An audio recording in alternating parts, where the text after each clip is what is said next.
Now take this thing. Here directly they given potential energy given, they ask him to find the force they ask him to find. Yeah, tell me the relation now here. So the relation which is given as what, tell me now? F is equal to what you tell me here, x and y is there.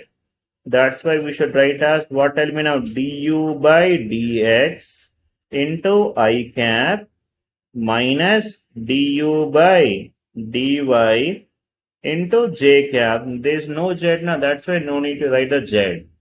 So first we should differentiate this u equation with respect to x.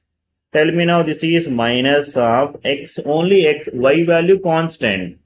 So that is 2x into y square into I cap minus, only with the y we should differentiate now here. That is what will be now 2x square into y into j cap. Point is given now. What the point given now? 2, 3. Now substitute the point now. So f will come to be a minus of what, tell me now? So 2 into 2, 4, 4 into 9.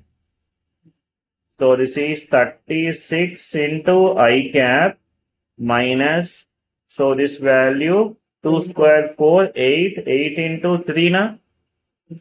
So that is 20 for j cap.